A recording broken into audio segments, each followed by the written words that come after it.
The video is purely educational and is not a financial advice. Trading involves financial risk. Past performance is no guarantee of profits. Please consult a SEBI registered financial advisor before making any investment decisions. Silver 2 lakh, आगे क्या होगा? क्या तमाशा खत्म हो गया या picture अभी बाकी है दोस्तों? अगर कोई एसेट ऑल टाइम हाई चले, लगाए बार बार हर रोज, तो उसको कैसे ट्रेड करें? और भी बहुत कुछ चर्चा करेंगे सिल्वर पे। आगे स्ट्रैटेजी क्या रहेगी? कल सिल्वर 2 लाख टच करके फिर प्राइस ने करेक्ट किया और प्रॉफिट बुकिंग हुई, जिसके कारण प्राइस हमारा थोड़ा सा नीचे आ गया और यहाँ पे एक बेरिश इनगल्फिंग पैटर्न बना। तो क्या मार्केट यहाँ से नीचे चला जाएगा फर्दर या अभी और ऊपर जाएगा? चलिए सारा कुछ डिस्कशन करेंगे इस वीडियो में, डिटेल में ध्यान से देखिएगा, समझिएगा। पहले तो जो इंपॉर्टेंट लेवल्स हैं उनको समझ लें। जूम आउट थोड़ा सा करते हैं। यहाँ पे काफ़ी लंबा कंसोलिडेशन फेज रहा, यानी कि आप कह सकते हैं ये वाला लेवल काफ़ी लंबा कंसोलिडेशन फेज रहा ये वाला। तो टेक्निकली आप कह सकते हैं कि ये जो हमारा कंसोलिडेशन था फेज, ये लेवल हमारा था लगभग 77-80,000 के आसपास का। ठीक है, अगर देखेंगे 80,000 के आसपास का लेवल था। उसके बाद प्राइस ऊपर गया और काफ़ी टाइम तक एक रेंज में कंसोलिडेट अगेन करता रहा। तो आप कह सकते हो दिस इज अप्रॉक्सीमेटली 98,000 96,000 के आसपास। So I put it like here 98,000 99,000 के आसपास ये काफ़ी टाइम तक कंसोलिडेट करता है, यानी कि रेंज बाउंड रहा। प्राइस ऊपर नीचे फिर थोड़ा सा शिफ्ट हुआ। अगर आप देखेंगे नया लो बनाया यहाँ पे 86,000 के आसपास का, और उसके बाद प्राइस हमारा ये ब्रेक करके डायरेक्ट सीधा ऊपर चला गया। तो यानी कि 86,000 से ये ऑलमोस्ट आप कह सकते हो ये एक नया सपोर्ट था और ये वाला रेजिस्टेंस ब्रेक करके प्राइस हमारा ऊपर चला गया। And then you have to take care of this level जो हमारा रेजिस्टेंस था 1,70,000 का, इसको भी ब्रेक कर गया लगभग 1 दिसंबर के आसपास। हमने एक वीडियो बनाई थी, हमें उम्मीद थी कि प्राइस हमारा जो है टेस्ट करेगा, प्रीवियस हाई को टेस्ट किया, टेस्ट करने के बाद नीचे आया बट प्रीवियस लो नहीं तोड़ा। यानी कि डाउस थ्योरी के हिसाब से हमने समझा था कि जब प्राइस टेस्ट करता है और प्रीवियस लो तोड़ता है तो हमारा नीचे का जो लेवल था लगभग 95,000 के आसपास का, इसको हिट करने का चांस बहुत ज़्यादा था। बट हुआ ये कि हमारा प्राइस नीचे का लेवल नहीं तोड़ गया और ऊपर का लेवल तोड़ करके चला गया, यानी कि हमारा 2 लाख के आसपास का टारगेट हिट हो गया। तो आगे क्या हो सकता है, क्या हमारा करेक्शन रहेगा? अब यहां से प्राइस हमारा कितना टूट सकता है? अगर हम बात करें फिबोनाची रिट्रेसमेंट की, तो जो पहले हमने देखा था लेवल, इस लेवल के हिसाब से हमारा 38% का करेक्शन आया, यानी कि 38% पे प्राइस यहां से गिरी और गिरने के बाद ये प्राइस हमारा ऊपर चला गया, यानी कि 38% का करेक्शन देखने को मिला।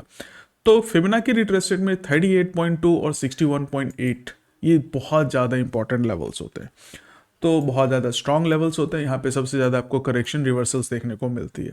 तो अगर हम ये माने कि प्रॉफिट बुकिंग होती है और प्राइस नीचे गिरता है, तो इस बार जो हमारा इंपॉर्टेंट लेवल होगा 38.2 पे, यानी कि 1,77,000 पे मैं मार्क कर देता हूँ।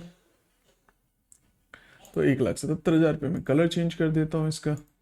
ठीक है, और दूसरा हमारा इंपॉर्टेंट लेवल होगा लगभग 61.8 पे, दैट इज अप्रॉक्सीमेटली आप कह सकते हो 1,63,000 के आसपास।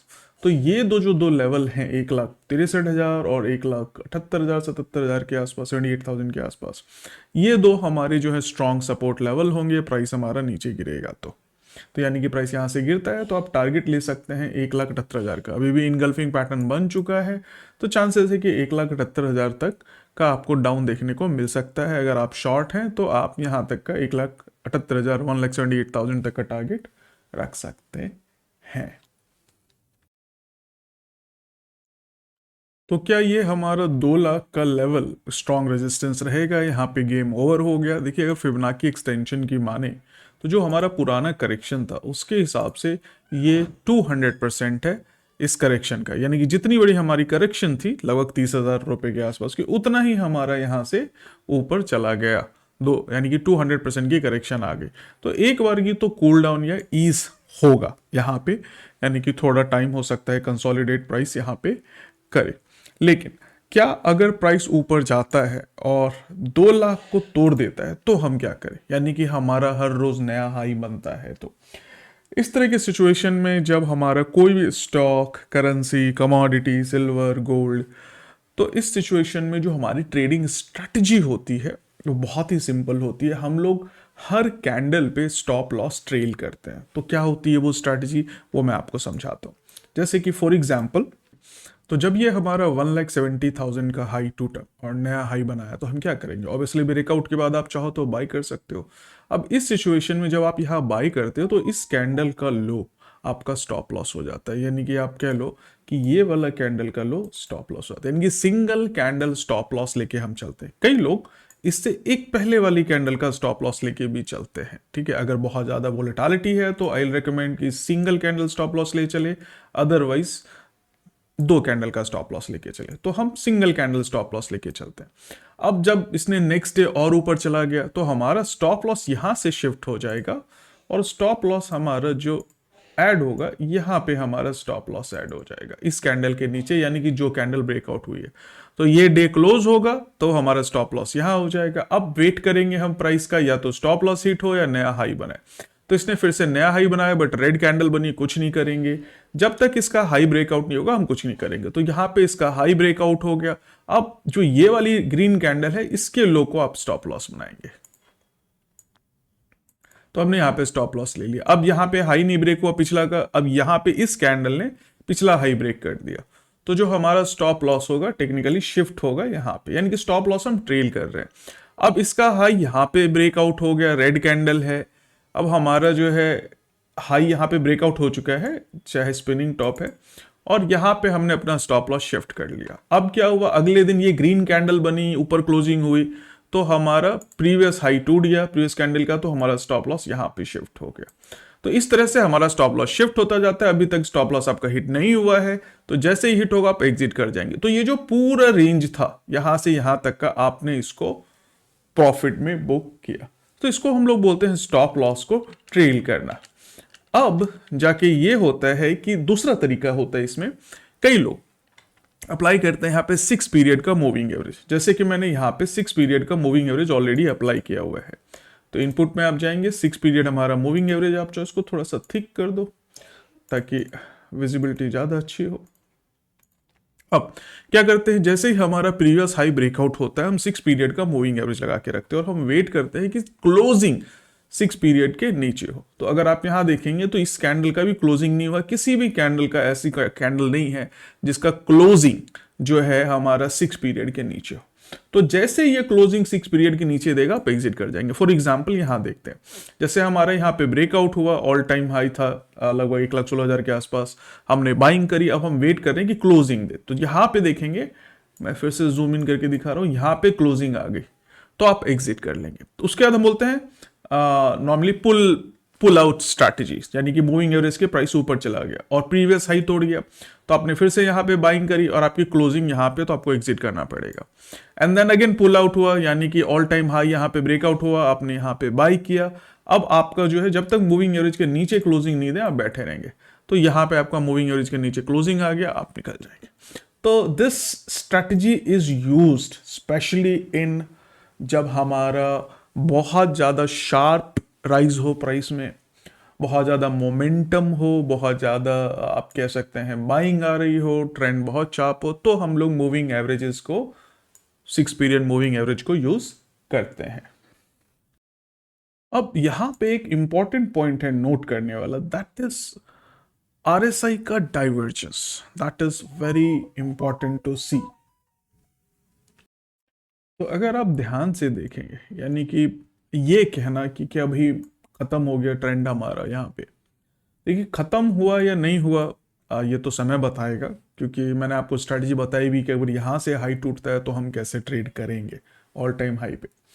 बट अगर हम एनालिसिस की बात करें कि क्या लगता है ऑब्जर्वेशन के हिसाब से, क्या ये जो बुल रन है सिल्वर में, इज इट ओवर नाउ? देखिए, आई एम एक्सपेक्टिंग कि price should be either sideways और इट शुड फॉल अगेन। मेरे लिए इस तरह की सिचुएशन में ट्रेड करना बहुत रिस्की होता है, जो बहुत ज़्यादा हाई वोलेटिलिटी होती है और लिवरेज प्रोडक्ट होता है।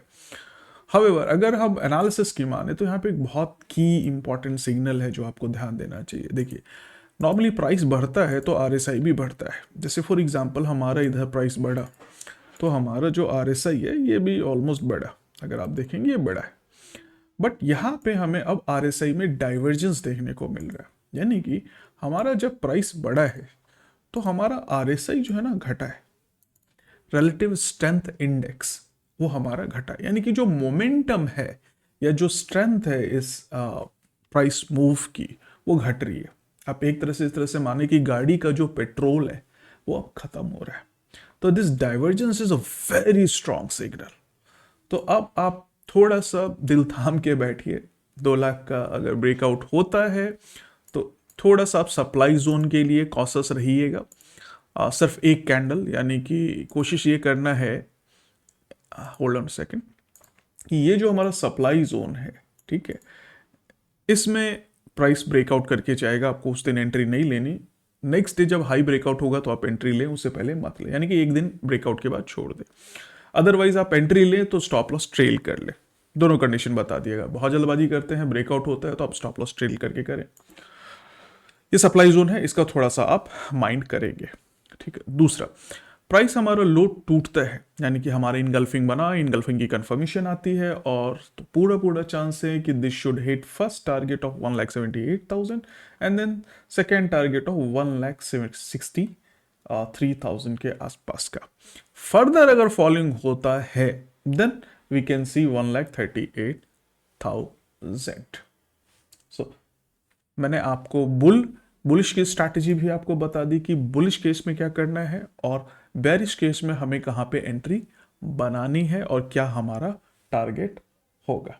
दोस्तों, सिल्वर में एक पैटर्न भी बन रहा है, बट वो पैटर्न कंप्लीट हो गया है तो आप उसको इग्नोर कर सकते हैं। मैं आपको एग्जांपल देता हूं। This is called cup and handle pattern. So we have a cup and we have a handle. तो यहाँ पे मैं आपको ड्राइंग करके दिखाता हूँ। So we have an arc. I'll take this arc here and we'll just draw here. It's like this. So this is an arc. तो ये हमारा आर्क है, उसके बाद ये हमारा हैंडल है। So kind of a handle is broken here. अब हैंडल जब हमारा ब्रेक होता है तो जो हमारा टारगेट होता है जनरली, या तो आप हैंडल से ले सकते हैं, टेक्निकली आप कह लो कि यहाँ से आप ले सकते हैं, एंड द डिफरेंस, जो हमारा डिफरेंस होता है वो हम लोग लेते हैं। तो अगर हम बात करें तो हमारा मोटा मोटा जो डिफरेंस आएगा यहाँ से लेके यहाँ तक का आएगा, दैट इज़ अप्रॉक्सीमेटली 16%। तो यहाँ से हमारा 16% ऊपर तक का टारगेट होना चाहिए, विच इज़ ऑलरेडी वे अब। तो अगर हम यहाँ टॉप से भी लेंगे तो भी हमारा 16% का टारगेट से बियॉन्ड है। तो हमारा जो कप एंड हैंडल का टारगेट है that is already achieved. So trade with cautious, immediately trap में मत आओ, स्टॉप लॉस को ट्रेल करो ध्यान से, ठीक है। और अगर कोई डाउट हो तो just give me posted on this video. Otherwise मेरा टेलीग्राम चैनल है, फ्री है, आप वहाँ पे सब्सक्राइब कीजिए, वहाँ पे ग्रुप भी है, आप डाउट को पोस्ट कर सकते हैं, आप व्हाट्सएप पे पोस्ट कर सकते हैं। इसके अलावा you can join my courses, बहुत अफोर्डेबल है, 990 से चालू होता है और मैक्सिमम 5,000 तक का कोर्स है। और आपको लाइव क्लासेस भी मिलती हैं संडेज़ को, आपके डाउट्स वगैरह लिए जाते हैं, व्हाट्सएप पे सपोर्ट मिलता है, तो आप ज्वाइन कर सकते हैं। Otherwise you can visit malamalindia.com for advisory services. मिलते हैं अगले वीडियो में, तब तक के लिए टेक केयर, बाय बाय। आशा करता हूँ कि आपकी जो ट्रेड हो वो काफ़ी प्रॉफिटेबल हो। मिलते हैं, बाय बाय।